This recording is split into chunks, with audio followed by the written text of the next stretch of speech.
Nyambura L.Mbatia. I'm the Registrar of the COMESA Court of Justice. The COMESA Court of Justice is one of the COMESA organs, the common market for Eastern and Southern Africa. The court was established in 1994. Under Article 7 of the treaty, there are several organs in that section that you see, and the court is one of them. And the court is the judicial arm of the common market. That means it's the judiciary of the common market. And its role is to ensure the maintenance of the rule of law within the common market. Of course, I believe you understand that COMESA is a conglomeration of 21 member states, from all the way from North Africa to Southern Africa to Eastern Africa, almost towards Central Africa, because DRC is a member as well. So for 21 member states to come together, there needs to be some form of order, in terms of ensuring that people remain within the confines of the treaty. The treaty is actually like the constitution of the common market. This is what the treaty looks like. We have it in Arabic and in French as well, for those that are French speaking and Arabic speaking. And this is where we draw all our mandate from, even as a court, even as a common market. You'll find the court mentioned from Article 19 all the way to Article 42, thereabouts. The court has 12 judges. It is headed by a judge president. Our current judge president is L.Mbatia. She's from Zambia. The 12 judges are from 12 different member states within the common market. The appellate division has 5 judges. The first instance division has 7 judges. And the principal judge of the first instance division is Justice Kingsley Maguza from Eswatini. So we have 7 judges in the first instance division and 5 judges in the appellate division. Then we have the registry that runs the day-to-day affairs of the court. That one is headed by the registrar, who is currently myself. Then we have several staff in various divisions within the court. Let me first of all start by clarifying that our court is not an appellate court from the national courts. What happens is, when someone files a matter in the national court, depending on the kind of matter, if I get an opportunity, I'll explain the different matters that you can bring before our court. But for now, for the purposes of explaining the 2 divisions, when somebody is dissatisfied by what happened in the national court, or the way, let's say, to the appellate court or the final court in that country, that's when you come now to our court. And the first point of entry to the COMESA Court of Justice is the first instance division. So you come in there and you file as if you're filing a fresh matter. You don't come on appeal from the national court. And then, if you are dissatisfied with the decision of the first instance, remember the first instance has 7 judges. You now file an appeal to the appellate division that has 5 judges. However, so that I don't appear to be confining this discussion only to the discussion on the 2 divisions and adjudication power of the court, let me mention that under Article 28, our court also has jurisdiction to hear arbitration matters. And that means that when a matter comes before our court for arbitration, either from a member state or from parties that have quarreled and they had an arbitration clause in their contract or in their agreement, they can come to our court. What happens in that instance is that our court now, the judge president will constitute an arbitral tribunal, and that tribunal can consist of judges from the first instance as well as from the appellate division. So that you find you have 3 judges, 2 from the first instance and maybe 1 from the appellate, or vice versa. So I hope you understand the two differences. And then let me mention another aspect. Under Article 32 of the treaty, we have the power or the court has the power to give advisory opinions. Advisory opinions is where, for example, a member state is wondering how, for example, to interpret a certain issue in the treaty. Secretary General, for example, of COMESA could have an issue that she's having issues with how to interpret this particular aspect of the treaty. So they can file a matter for advisory opinion of the court. And when that happens, that matter goes to the appellate division in that particular case. Remember, this treaty is being interpreted in every member state. 21 member states are interpreting this treaty in their courts, in their day-to-day operations, in interactions with the business, in investments, in trade. They're interpreting the treaty. Now, what happens is, does that mean that national courts have no say in interpreting the treaty? Not really, because a matter could go to the national court where the parties are asking the court, we came into this country, we got into an investment agreement, the country has now gone against the agreement, we want the court to help us get our right. So that national court, in making a decision, might in one way or another interpret the treaty. However, should a real issue of interpretation of the treaty come up, then that matter comes to our court. Should a party go all the way, let's say, to the apex court in that member state and they are not happy, under Article 26 of the treaty, they can now come to our court for adjudication of the matter. So they come and say, no, we have gone, we have exhausted. That's something called in law, exhaustion of domestic remedies.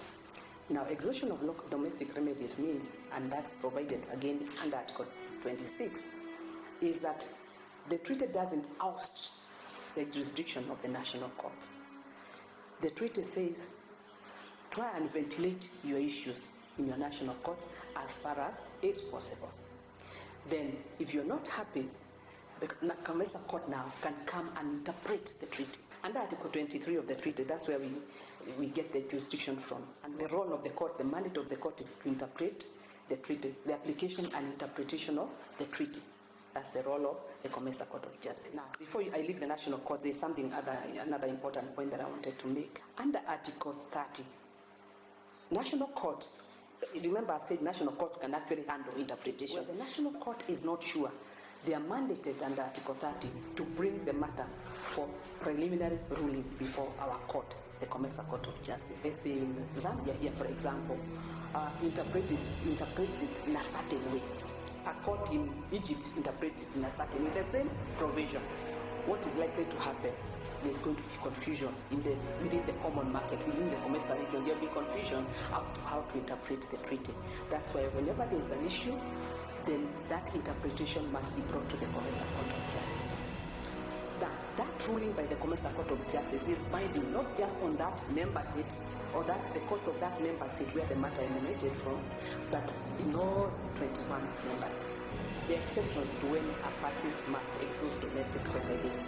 And there has been several rulings from our court. One of them is called Intosoma versus the Republic of Rwanda, where our court now, the COMESA Court of Justice, gave the parameters which measure where a party can come directly to the court. And one of those instances where, for example, in a member state, the government has made it impossible for the party to get that remedy that they are seeking.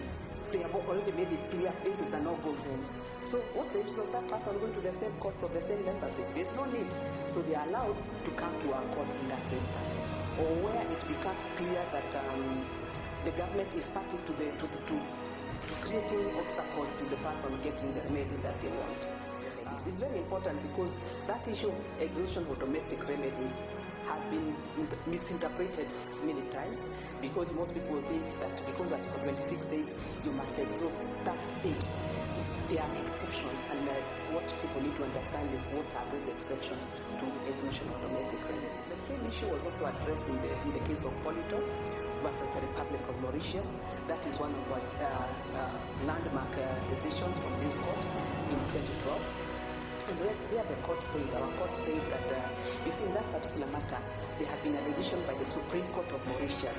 And so the party that came to court, which is Polito Pains, was saying the Supreme Court has already made a decision on this matter. So even if we go to the court of Mauritius, when there's a Supreme Court decision, we are not likely to get any justice there, because most times we have something we call the precedent principle, where the court will be bound, and especially when it comes from the apex court, the lower court courts most times are bound by the decision of the appellate or the apex court. So it becomes very difficult when the apex court has ruled in a certain way for a party now to get a different decision. So yes, that's possible. Also for arbitration, now if that clause says we are going to go for arbitration before the COMESA Court of Justice, then even if you went to the National Court, you'll be thrown out, because already there's a clause saying arbitration shall be the COMESA Court of Justice. And just before I finish that part, to mention before I forget, that in 2019, the Article 28 was amended to include a sub-article C that says that granted the court jurisdiction to handle investor-state disputes. That's very, very important, because that now expands our jurisdiction in arbitral matters. If you're not satisfied in the first instance division, you go to the appellate division. If you're not satisfied in the appellate division, just lick your wounds and go home. Because that's the final, it's a final decision. There's nowhere, unless you go now for review before the same court. There's where you're not happy, maybe because the new facts have come up. You can still go for review before the same court. But otherwise, an appeal, in the essence of an appeal, is not possible. Yeah. But for arbitration matters, just to mention, for arbitral matters, the decision of the arbitral tribunal is normally final, not just in our court, but in most cases. We have one advisory opinion that was delivered, I think, in 2015, where that one was from the PTA Bank, which is now Trade and Development Bank. It had been filed by the Solicitor General, who normally file for advisory opinions on behalf of agencies and institutions of COMESA. And in that matter, the issue was the extent of immunities and privileges, because sometimes, especially diplomatic bodies have this idea that because you are a diplomatic body, your immunities cannot be questioned in an institution. But in that particular case, the court said that there is an extent, there is a limit to the extent of immunities and privileges. And they were giving an example where, for example, if you go and get into a contract, are you exempted from your contractual obligations because of immunities and privileges? And the court said no.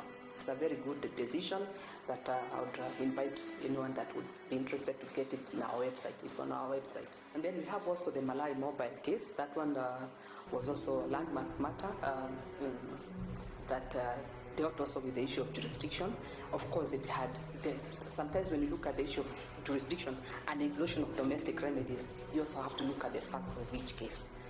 Currently, we have a matter which I cannot delve into, that is because it's before the court. It's a very interesting case because it's again on exhaustion of domestic remedies, especially with regard to trade remedies. Does a party have to exhaust? That's the main. There are many other issues, but does a party have to exhaust domestic remedies in matters where they are claiming trade remedies and other facts that, including the issue of the matter having gone before all the way to the Supreme Court. But that's the farthest I can go on that, because it's sub judice, as we say, it's pending before the court. Even before the situation went the way it did in Sudan, we had embraced the use of technology way back in 2019.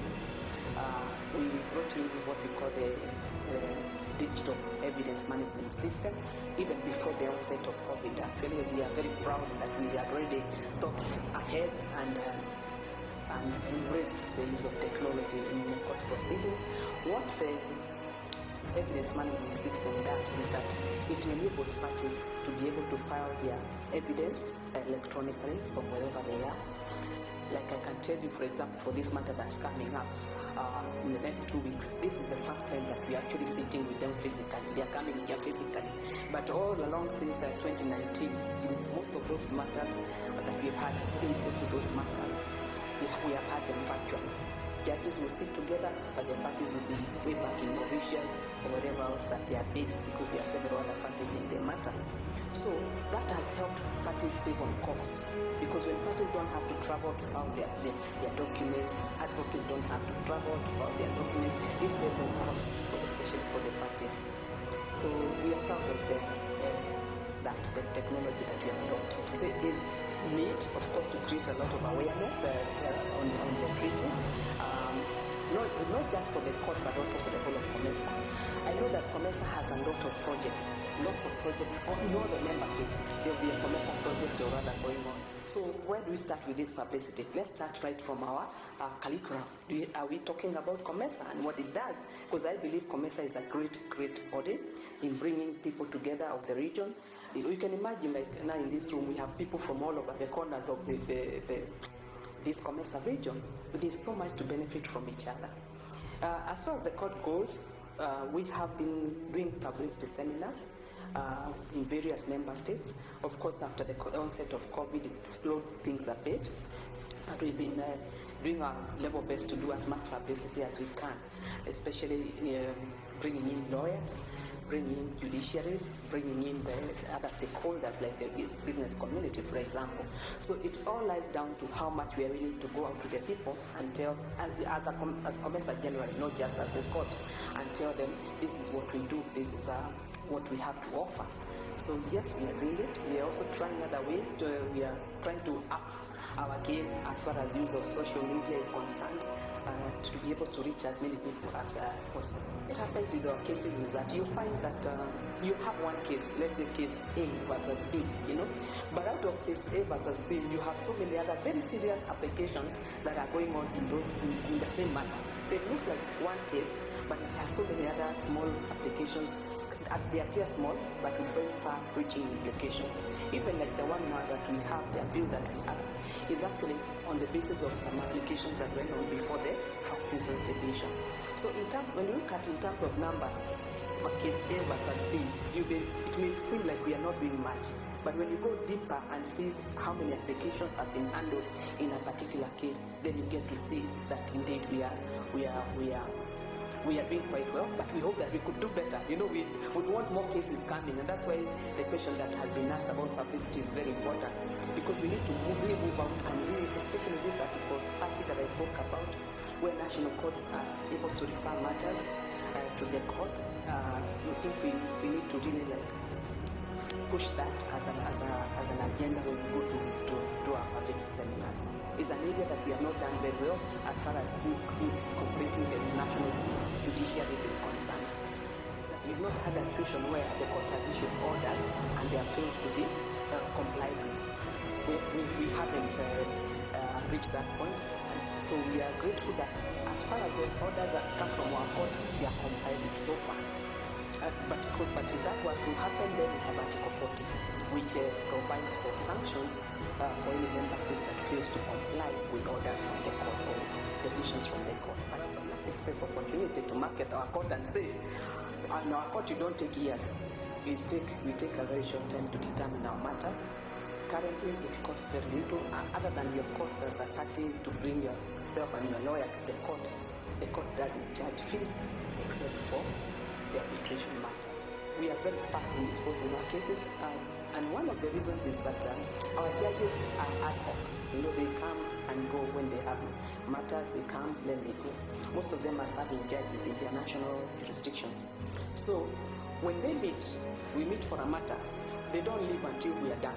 Unless there's something unforeseen that happens, we'll meet, even if it means meeting for a week or two, and by the time they leave, there's a decision. We have very good judges in our court. Remember, our judges are nominated by their member states. Then they come before the ministers of justice for an election. Okay, that's how they are appointed. We have very good caliber judges. Some of them have been chief justices in their member states. Some of them are very senior judges in their member states. Very serious academicians in their member states. We've gotten all the support we need. Under Article 42, our budget comes from member states. We've never had an issue with the budget of the court. I cannot think of an instance where a member state has been an impediment to the work of the court. I think the work is on us now as a court to really go out there and also try and get as many people learning about the court, using the court as possible.